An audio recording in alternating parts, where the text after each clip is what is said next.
Um, Ecclesiastes chapter 5. Ecclesiastes chapter 5.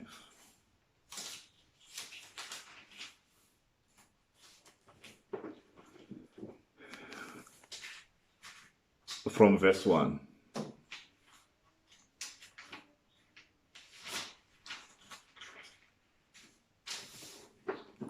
Okay. It says, guard your steps when you go to the house of God.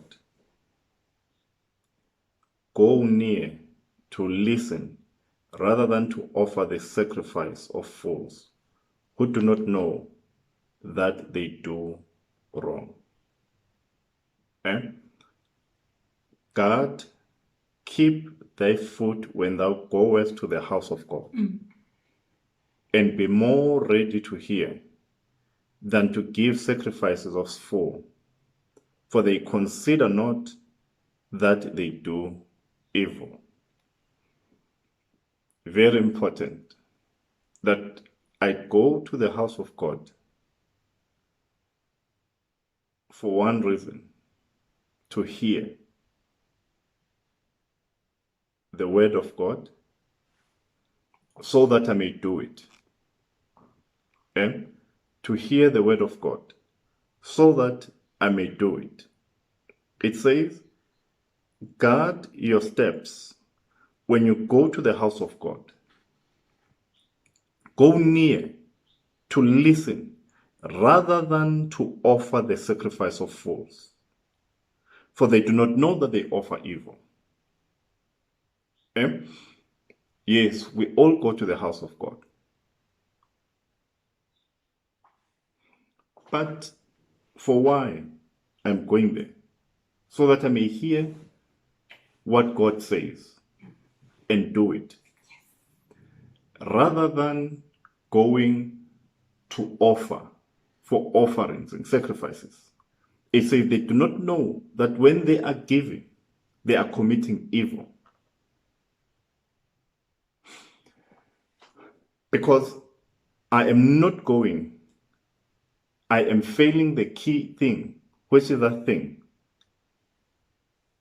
to hear what God says, so that I may do it. Okay? Now, let's carry on. Do not be quick with your mouth. Do not be hasty in your heart to utter anything before God. For God is in heaven and you are on earth. So let your words be few. Okay?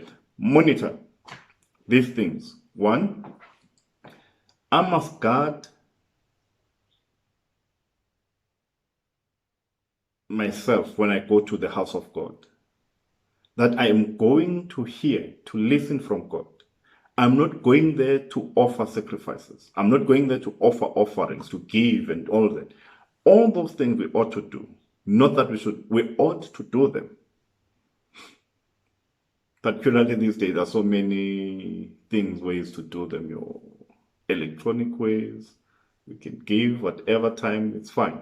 But the main purpose is to hear what God is saying, is to hear the word of God, is to go in there listening to God, not to purchase something. Two, do not be quick with your mouth. That means when I'm going to hear certain things that I must be careful of what I'm doing. I must be what? I must not be quick to speak. I must be quiet all time. Be quiet with your mouth. And I must not be hasty to utter a word to God in my heart. While I'm quiet, in my heart, I must learn to quiet myself so that I may hear. I may not speak and God speak. I'm leaving today, going in the house of God. To do what? To hear from Him. And then it says, let your words be few. Well, Jesus said, many believe by multitude of words they shall be heard. many believe by multitude of words they shall be heard, without knowing this. Before even one uttered, God had heard their prayers. He knew what the need was.